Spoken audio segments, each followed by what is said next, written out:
Olá, aqui é o professor Dr. Juarez de Souza, especialista na área de farmacologia, mestre em ciências farmacêuticas, doutor em patologia e doenças tropicais, e nós vamos falar sobre a terapêutica farmacológica contra o coronavírus, tá? Contra a Covid-19. E dessa vez a gente vai explicar um pouco mais sobre o mecanismo de ação de um dos fármacos que está sendo empregado no tratamento desse vírus. Então, uma droga que está sendo estudada e está sendo avaliada, mas já está sendo empregada no tratamento desse vírus.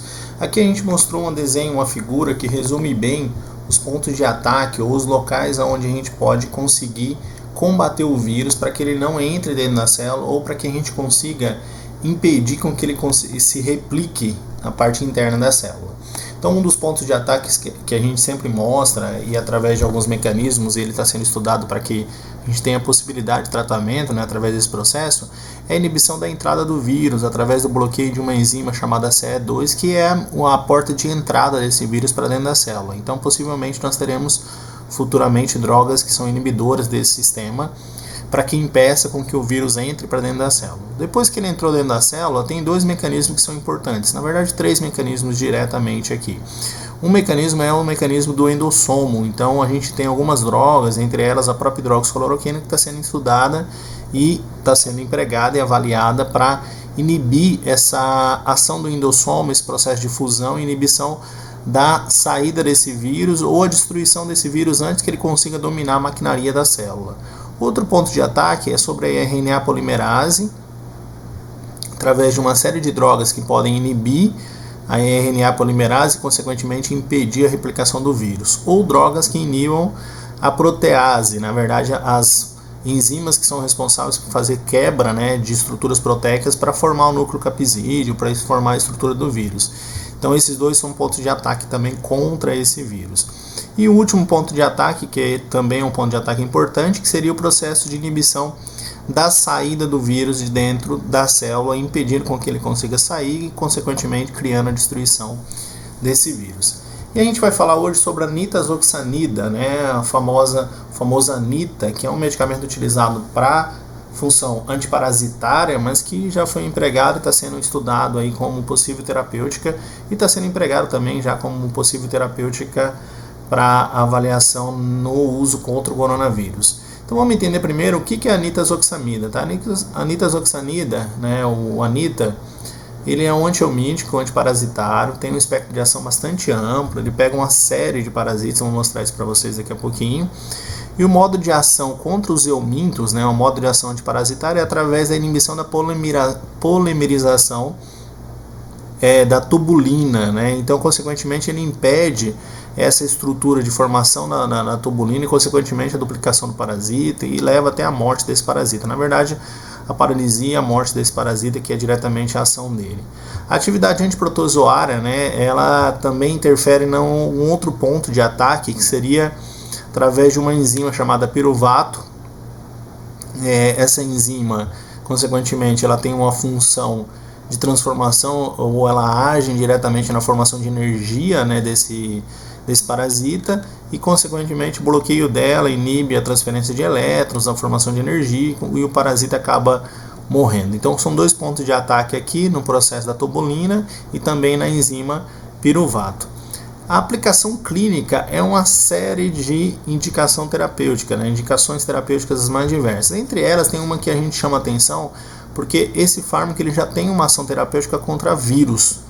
Então o Anita ele é utilizado no tratamento de gastroenterites virais, no caso de rotavírus e norovírus. Isso já comprovado, já está dentro da bula, então não é off-label, é realmente dentro da bula e já tem essa indicação terapêutica aí bastante tempo e ele é empregado. Por isso que ganhou até uma notoriedade com relação à ação contra vírus, por isso que talvez alguém tenha pensado nele já há um tempo atrás, na possibilidade dele combater outros tipos de vírus. Mas ele já combate o rotavírus e o norovírus, isso já é confirmado. Ele também mata helmintos, né, desde nematóides, cestoides, enteróbios, ascaris, estrongiloides, ancilostoma, tricúris, tênia, Immunolepis nana, então uma série de parasitas que ele consegue combater. As amebas, de modo geral, né, a ameba histolítica e a disper, que são as causadoras de infecção realmente, então ele também combate.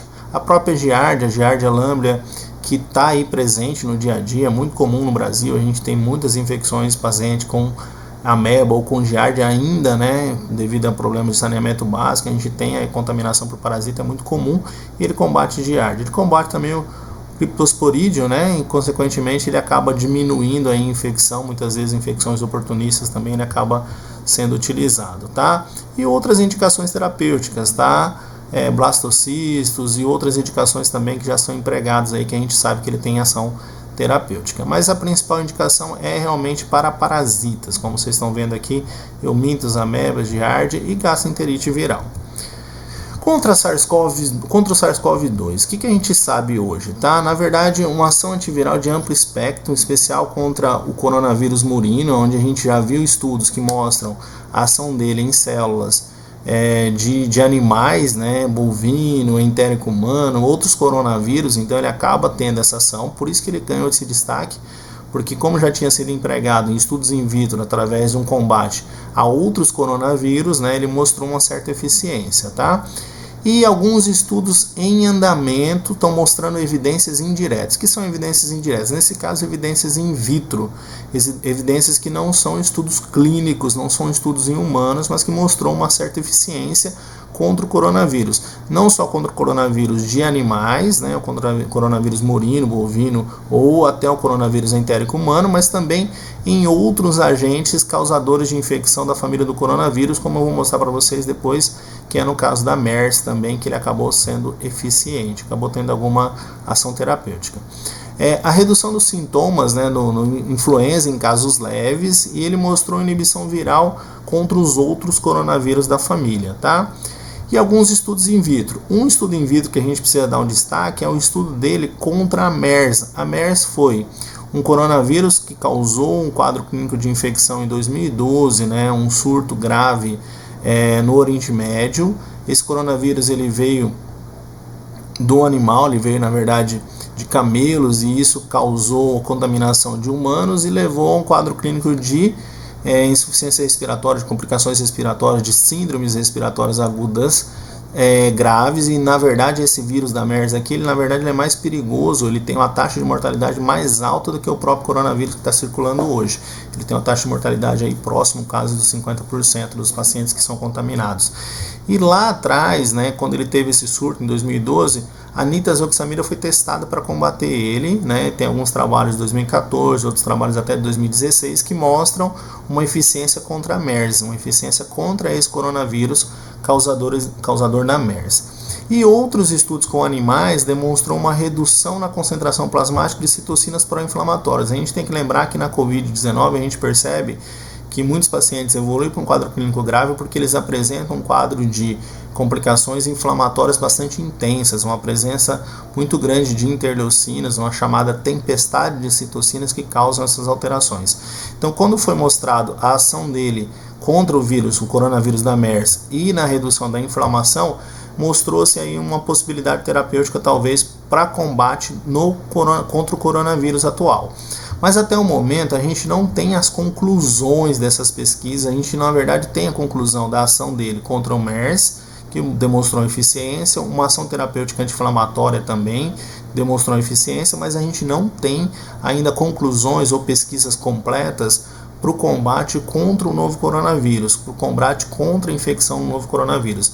A gente viu alguns trabalhos que mostravam a eficiência dele in vitro, né, com células, e aí a avaliação in vitro é diferente da avaliação em humano, e a gente precisa entender que na verdade a gente não tem uma comprovação completa e fechada, isso existe estudos em andamento para avaliar a eficácia dele em humanos, a ação clínica dele em humanos.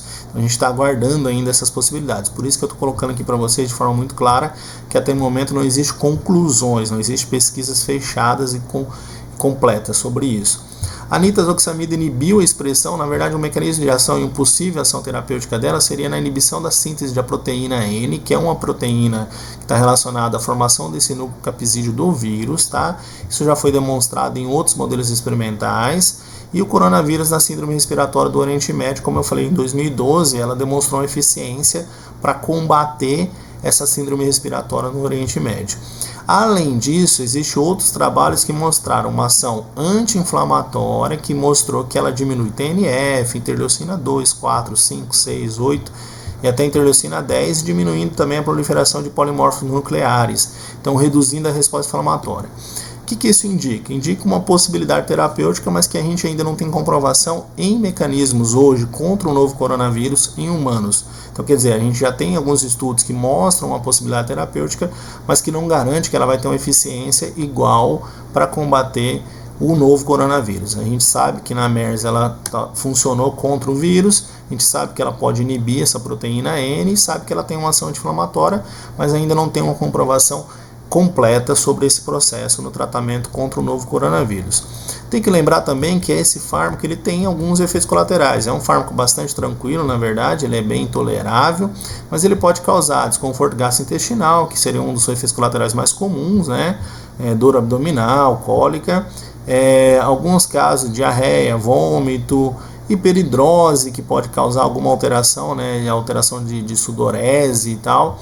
Esse processo de constipação, flatulência também, algumas reações que são mais raras, tá? E outras reações que são bastante incomuns, como insônia, desmaios e tremores, tá? Alterações metabólicas, perca de apetite, alteração como diminuição do apetite já é mais frequente, o aumento do apetite não é tão comum, mas pode causar também. Agora o mais comum seria alterações do apetite, distúrbios gastrointestinais, talvez que estariam mais presentes como efeitos colaterais.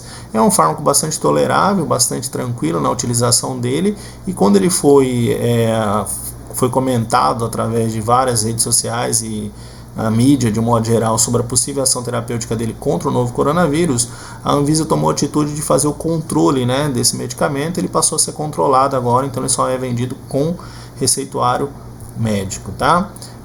Outros efeitos colaterais que são raros, problemas renais, cardiovascular ou distúrbios dermatológicos, são relativamente raros, né? Amenorreia, alterações como câimbras ou lesão renal, hipertensão, taquicardia ou alterações como processos alérgicos são relativamente raros. Então, como eu falei, é um fármaco bastante tolerável, tem seus efeitos colaterais como qualquer droga, mas é mais tranquilo que outros fármacos que estão sendo empregados aí no tratamento contra o novo coronavírus, tá?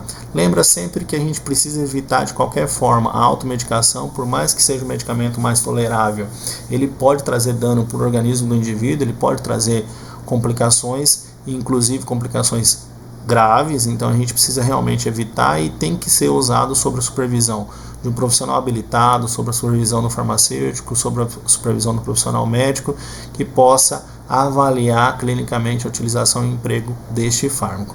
Se você não é inscrito no canal, se inscreva. Se você gostou das informações, tem alguma informação nova que você não sabia, você aprendeu alguma coisa aqui com a gente, se inscreva no canal, clica lá no sininho para você receber as notificações e deixa o seu like aí pra gente também. A gente agradece muito por você estar acompanhando essas informações. Toda semana tem vídeo novo. Valeu, até o próximo vídeo.